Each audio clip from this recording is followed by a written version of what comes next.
salaires, leurs aérés de ceci, de cela. Je puis penser que c'est même des situations que le président de la République devrait beaucoup plus se pencher. C'est-à-dire régler les problèmes de survie des travailleurs. C'est-à-dire quand on a travaillé, on a le droit de jouir du fruit de son labeur.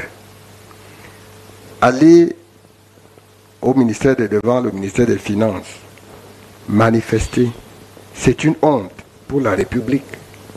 On ne parle pas des travailleurs en poste, des gens qui ont été mis à la porte, des gens, il y a des retraités souvent qui n'ont pas leur argent. Donc c'est une honte pour le pays. On voit ailleurs. Il faut rappeler que certains sont déjà décédés. Oui, certains sont décédés. Ailleurs, quand on voit les grèves ailleurs, c'est les gars qui revendiquent l'amélioration de leurs conditions de vie étant encore au travail. C'est-à-dire, ils disent, nous avons déjà ceci, mais nous voulons encore que ça soit comme ça. C'est les grèves que nous on voit ailleurs. Mais ici, nous avons les grèves où des gens ont fini de travailler, quelqu'un a fini de couler la sueur. Et après, pour qu'il rentre dans son dû, ça devient problématique. Ça devient très compliqué. Le président, il ne faudrait pas qu'il y ait inondation où on dit que les gens ont été sinistrés et puis on voit le président sortir vide le milliard. C'est pas normal. Don spécial du chef d'État. Don spécial. Ou c'est une fabrication de certains ministres qui ont trouvé peut-être quelque chose là par derrière, qui trouvent quelque chose par derrière. Mais je dis, la question des travailleurs doit être très sensible et doit être traitée par une dextérité qui ne dit pas son nom. Aujourd'hui, voici la période de rentrée.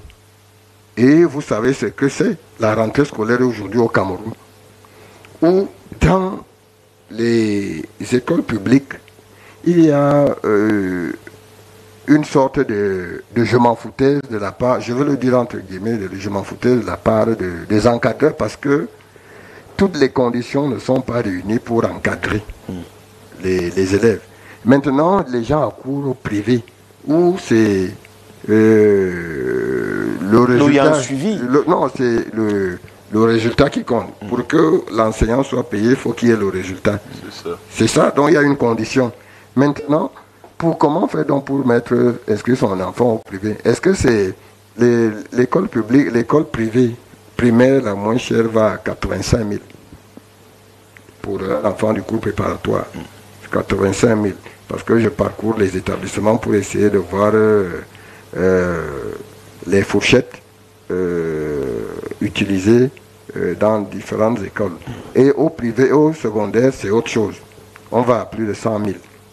Donc, les ex-employés ne savent pas. Ils sont dans la tourmente à l'heure actuelle.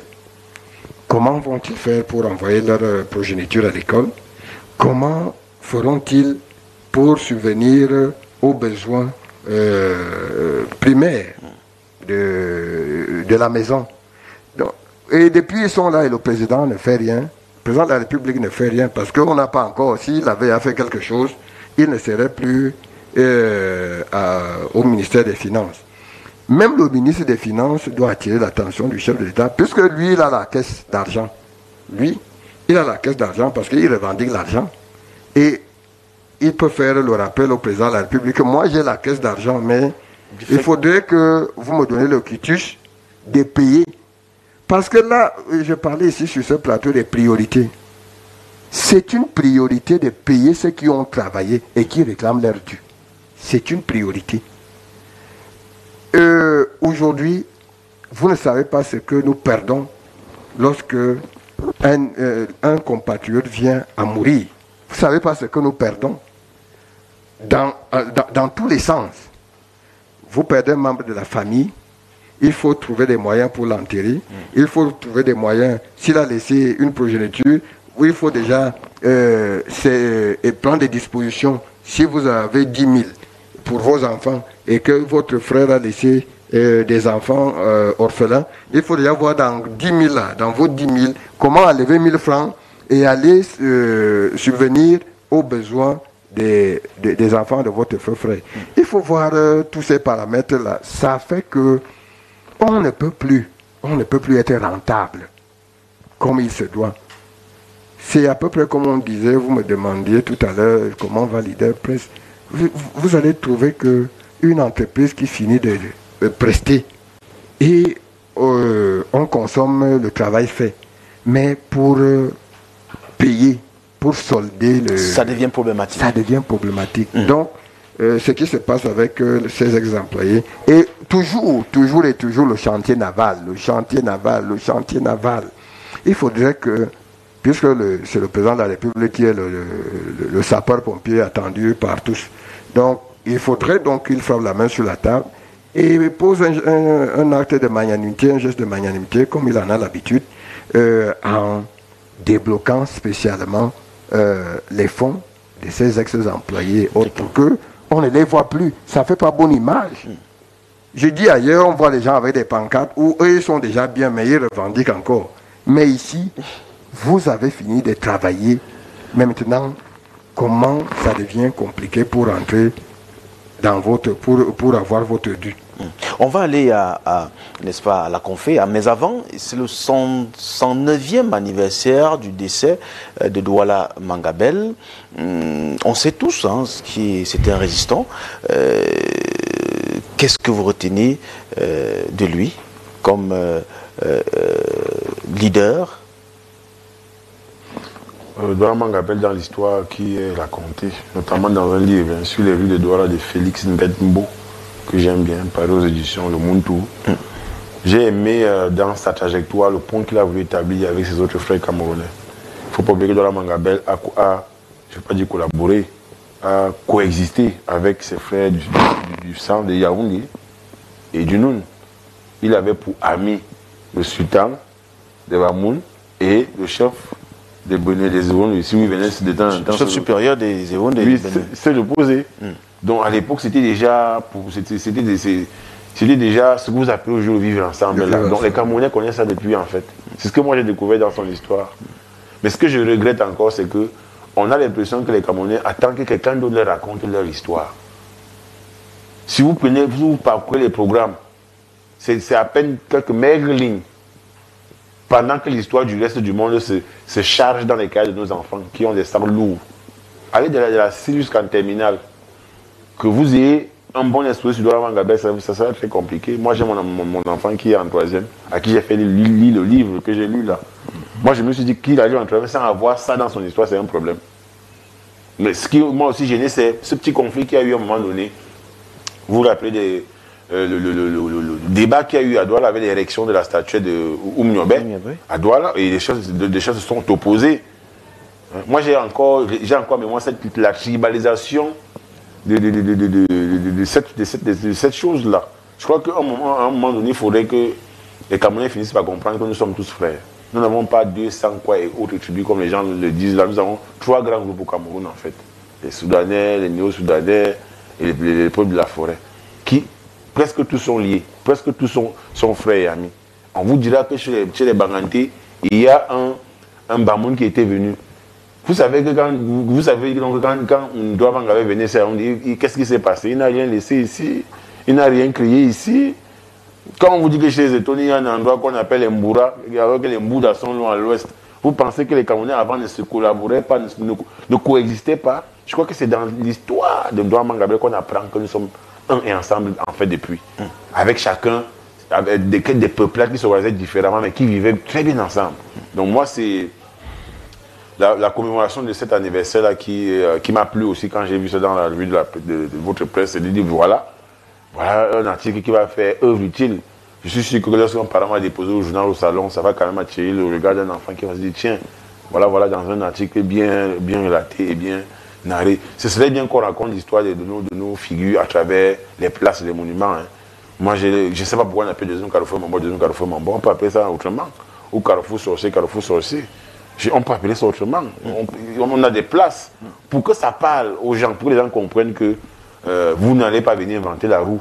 En fait, vous êtes en train de gâter même ce qui existait correctement par le passé. Oui, dans les livres que j'ai lus, on vous dit qu'il venait à Yaoundé se balader avec femmes et enfants, avec toute sa cour. Et sans qu'il y ait des problèmes. Il faut apprendre l'histoire, notre histoire, n'est-ce pas, à ceux qui viennent derrière nous. On va prendre une transition et on vous retrouve juste derrière.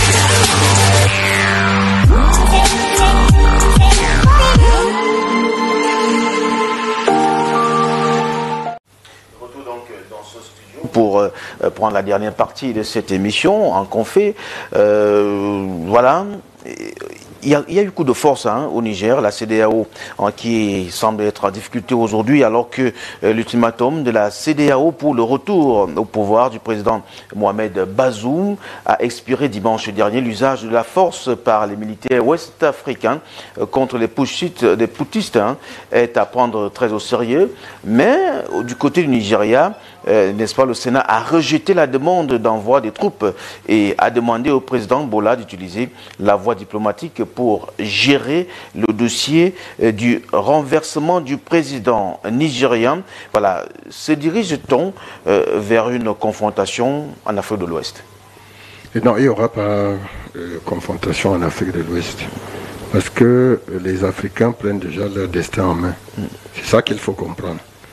Je n'aime pas employer l'expression putschiste parce que il y a les nationalistes. Je ne sais pas là où vous les mettez.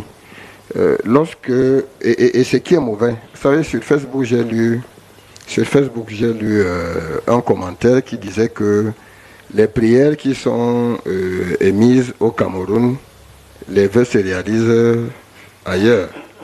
Les vœux se réalisent au Niger. J'ai lu ça sur Facebook. Vous savez, ce qui nous dérange, c'est que nous ne prenons pas nos responsabilités. Étant déjà État, étant déjà pays, nous ne prenons pas nos responsabilités. Et aujourd'hui, la jeune génération qui arrive commence à comprendre beaucoup de choses. Je disais, quelqu'un qui a fait coopération, c'est-à-dire relations internationales, disait qu'on ne coupe pas les liens brusquement. Et je lui ai dit qu'il me montre la formule qui montre qu'on ne peut pas immédiatement couper les liens quand on voit que ça ne va pas. Non. Quand on voit que ça ne va pas, on coupe le lien. Moi, je suis panafricaniste. Et nous savons que en matière de relations internationales, c'est les intérêts qui comptent. Alors, si au Niger, les forces de défense, il faut les appeler comme ça, ce ne sont pas les putschistes, ce sont les forces de défense, ont vu que à l'heure actuelle, les intérêts du Niger ne sont pas favorables pour le peuple. On prend la responsabilité pour défendre l'intérêt national. L'intérêt national. Quand on parle de l'uranium, vous constatez que le Niger, premier pays producteur d'uranium, se retrouve aujourd'hui l'un des derniers pays sous-développés. Pas du tout. On parle là de matières premières. Et ce sont les matières premières que tout le monde entier convoite. Et comment on comprend donc que nous sommes les premiers producteurs d'une telle produit d'une telle, je veux dire, de ce produit, et nous, on sont aujourd'hui en difficulté. Bon, s'achemine-t-on vers un affrontement, il n'y aura pas. Parce que quand j'ai suivi l'ultimatum de la CEDEAO, je l'ai analysé et j'ai trouvé des limites dans cet ultimatum-là. Les limites, c'était quoi? Les limites, c'était que les pays qui se réunissaient comptaient envoyer l'armée. Ouais. Alors que c'est l'armée qui, ce sont leurs confrères qui sont au pouvoir de l'autre côté. Cette issue-là n'allait pas aboutir. Moi, je dis ça ne va pas aboutir. Si c'était que, je prends l'exemple du Sénégal, Sonko. Si c'était Sonko qui venait par des moyens quelconques à renverser Macky Sall et qu'il prenait le pouvoir, l'hypothèse d'envoi des troupes allait prospérer. Mais la CEDEAO n'a pas mesuré la dimension de ce qui s'est passé au Niger, la dimension nationaliste et panafricaniste de ce qui s'est passé au Niger. Dire que nous défendons l'intérêt national.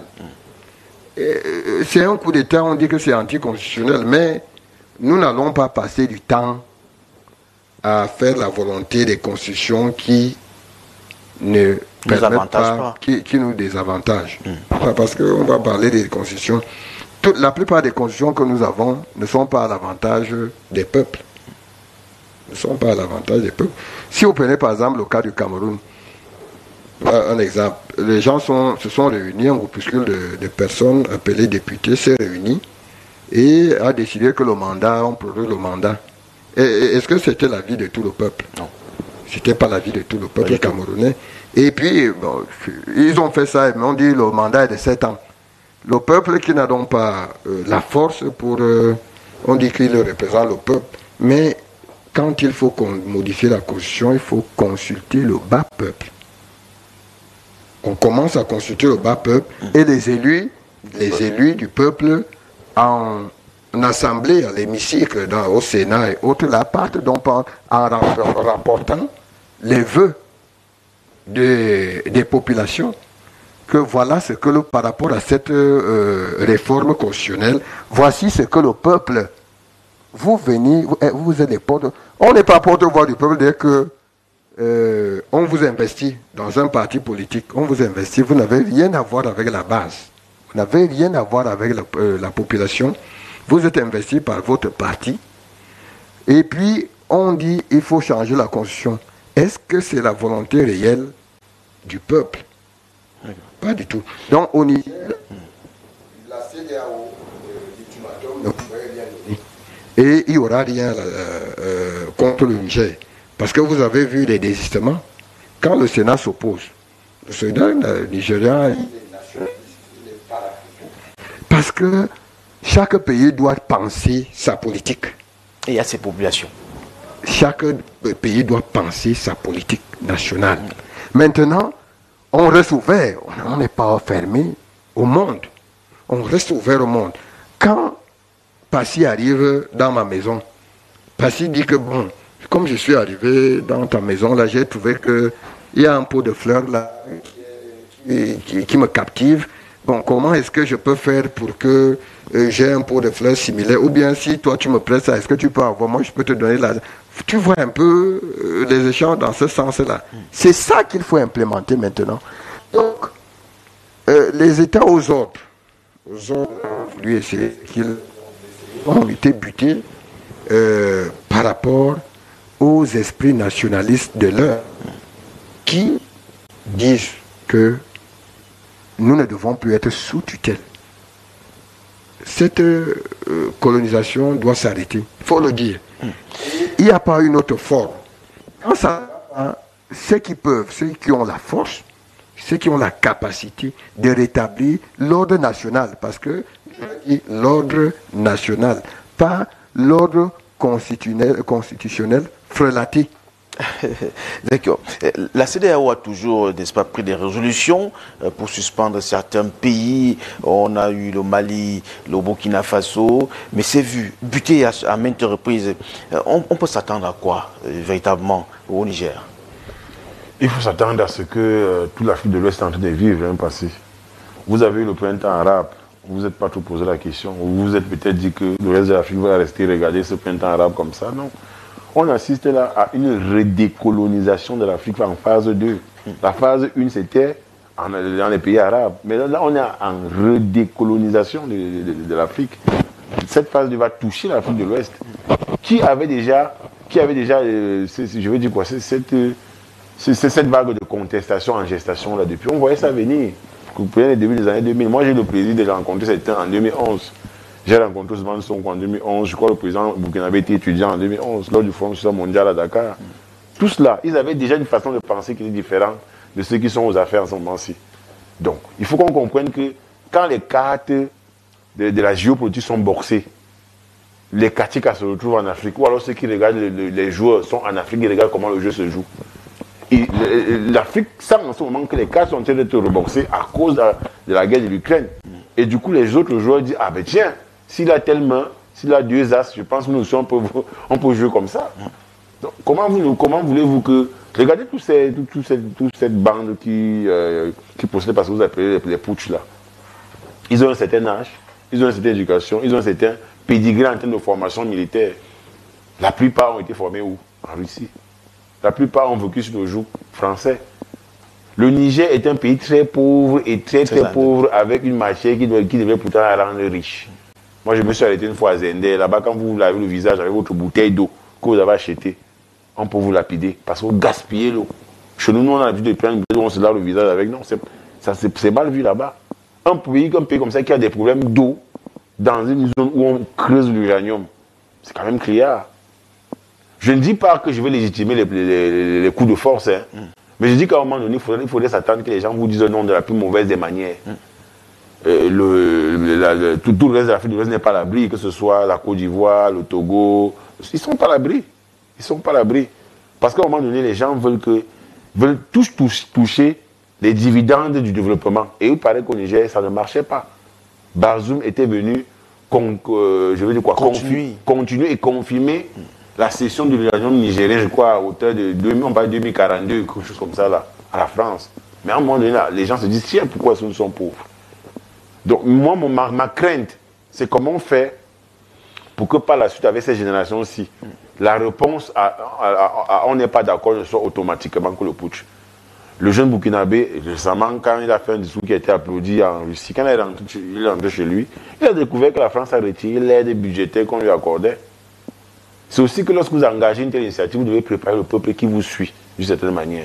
Est-ce que le groupe qui a pris les affaires au Niger a préparé son peuple à le suivre, à une certaine souffrance? Parce que ça va être douloureux. Ces pays-là, ça rend souvent à vous soumettre à l'aide au développement. On vous coupe ci, on vous coupe ça, on vous coupe ci. Parce que ça, à un moment donné, vous pourrez partir. Vous voyez les difficultés que le Mali et la Guinée ont. Et c'est tant bien que mal de sortir de ce carcan-là. Je me dis peut-être que ces deux modèles ont dû parler au Burkina hier et au Niger aujourd'hui.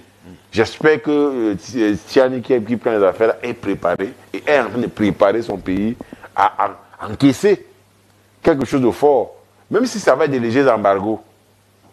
Vous pensez que si on dit simplement que le piment qui va au Gabon ne va plus aller au Gabon, je ne sais pas du vrai piment, hein. Ouais.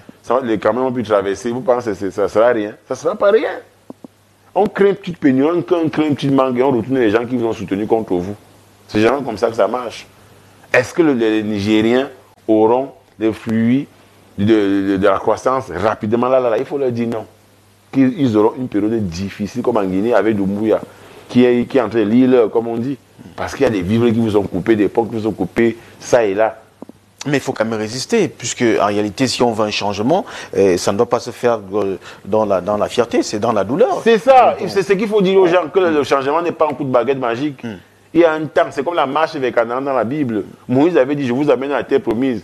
Mais ils ont fait combien de temps sur le chemin de la terre promise? Quand on parle de 40 ans, est-ce que les Nigériens sont prêts à ça? C'est à eux qu'il faut qu'on parle. C'est à eux que nous devons nous adresser. S'ils soutiennent ce moment, il doit s'apprêter, se préparer à des moments plus durs. Et au régime de trouver une solution pour que la réponse à je ne suis pas d'accord ne soit automatiquement qu'un coup de force. D'accord. Quels sont les risques d'une telle intervention si jamais la CEDEAO parvient à attaquer ceux qui sont au pouvoir aujourd'hui au Niger? Non, la CEDEAO ne peut pas. Quels peuvent être les risques? Non, je ne peux pas vous donner les risques parce que la CEDEAO ne va pas intervenir. Si ça se faisait, si ça se faisait, les risques, c'est qu'il y aurait un conflit sous-régional. Parce que vous avez vu le Burkina Faso, le Mali, le Tchad qui a dit qu'il ne s'engageait pas contre une intervention militaire au Niger. Donc vous ne savez pas, quand il dit intervention militaire, il peut se rallier puisque c'est presque les mêmes régimes. Puisque c'est les mêmes régimes. Même génération, ils se connaissent presque tous. Et là, ils disent, ça crée un combat sous-régional, une guerre sous-régionale qui aura des répercussions dans d'autres sous-régions. Parce que nous avons des alliés, tel va dire que non, mon frère est en danger. Si on appelle le Cameroun, je prends un exemple, le Niger appelle au Cameroun que je suis en danger là-bas, il faut faire ceci dans la synergie. N'oubliez pas que nous sommes sur le golfe de Guinée. N'oubliez pas que nous sommes sur le golfe de Guinée. Donc, il y a des alliés, des ramifications. Mais s'agissant de la souffrance dont Ernesto Yéné parle, je voudrais dire qu'il faut qu'on appelle les peuples africains à prendre leur destin en main. Leur destin, c'est quoi? C'est que les gens appellent la macroéconomie, les relations internationales, ce ne sont que des politiques illusionnaires. Hein. Ça, je vais vous le dire. Parce qu'aujourd'hui, nous pouvons rester fermés pendant des années et implémenter nos politiques nationales. Implémenter nos politiques nationales qui puissent nous permettre d'être indépendants des autres. On peut rester indépendant des autres. Et, il a parlé du piment. Pourquoi Ali Bongo n'amènerait pas les Gabonais? Si on coupe, on dit que, bon, comme le Camerounais est encore sous tutelle française, là, entre guillemets, si on coupe, on dit que les frontières ne passent pas. Comment on fait? Donnons-nous un an. Donnons-nous un an pour cultiver, pour que nous ne soyons plus dépendants. Il faut qu'on se départisse de la paresse. Et je l'ai déjà dit sur ce plateau, les Africains, dans la plupart, sont paresseux. Et c'est pour cela qu'on reste tout le temps à dire que on attend tout de l'Occident. Regardez les familles qui ont des gens en Europe et aux États-Unis. Qu'est-ce qui se passe dans ces familles? La plupart croisent les bras en attendant que non, j'ai ma soeur de l'autre côté, et, elle va envoyer. J'ai connu une famille qui attend l'argent chaque mois pour vivre ici au Cameroun. Il dormit, se réveille, il se lave. Mais là, je vais revenir sur la question sur la possible intervention de la CEDEAO. Oui, Ernesto. Ça risque d'être une espèce de guerre froide. Parce que qui pousse la CEDEAO et les autres à réagir? C'est l'Union européenne, la France et tous les pays d'à côté là. Ouais. Entre-temps, la Russie vous a dit quelque chose. On n'a pas besoin de bombarder Paris pour montrer qu'on est fâché de Paris. On arrive au Niger, on pousse au Niger à chasser la France de son uranium. On a donné un coup sous la ceinture à Paris. Ils peuvent faire ça partout en Afrique sans qu'il il y a des canons qui tournent. Est-ce que vous comprenez un peu qu'à un moment donné, la CEDEAO, en faisant ça, peut faire de la sous-région là un territoire de guerre par personne interposée. C'est pour ça que je pense plus pour ce que Médard dit que ça risque de ne pas arriver. Parce que le risque de la déflagration risque d'être trop fort. Mais c'est en fait les réminiscences de l'excroissance de cette guerre-là. Les Russes nous ont dit on n'a pas besoin d'envoyer un missile sur Paris ou sur New York. Il suffit seulement d'aller toucher là où vous mangez. Comme on sait que vous mangez au Niger, on pousse le Niger à vous enlever la nourriture de la bouche. Ils vont faire ça. Tout simplement. Aussi simple que ça. Dès qu'on vous enlève, on enlève la France sur le terrain de l'uranium au Niger. Vous voyez qu'on chasse les Français. Les autres pays viennent exploiter l'uranium. Il y a d'autres pays. Et nous-mêmes, nous ouvrons déjà les yeux pour transformer ces matières premières. Nous ouvrons déjà les yeux. Donc, ce n'est plus l'époque coloniale. Aujourd'hui, comme on dit qu'il n'y a pas d'amis, il n'y a que les intérêts. Les intérêts doivent être égaux. C'est-à-dire, tu me donnes le blé, moi je te donne mon uranium comme je ne cultive pas. Si tu me donnes 5 kilos, moi aussi je mesure le nombre de kilos d'uranium qui correspond au blé. On appelle ça pour le troc. Et ça marchait bien. Voilà. Il n'y avait pas ça marchait. Merci Ambroise Bédard-Manga d'avoir encore accepté de partager les moments de télé avec nous. En ce qui concerne cette émission On refait la presse, on va vous retrouver prochainement avec le même plaisir. Ernesto Yéné, on ne se dit pas au revoir. C'était la première fois. On espère que vous allez nous rendre visite de temps en temps ici à Camdis Télévision. Si le temps le permet, je le ferai. Merci à toute l'équipe technique mobilisée pour la réussite de cette émission. Merci à vous, chers téléspectateurs, d'avoir encore été des nôtres aujourd'hui. Le rendez-vous est donc pris pour demain à la même heure, s'il plaît à Dieu, bien sûr. Restez en compagnie des programmes de Camdis Télévision qui se poursuivent. Excellente journée à tous.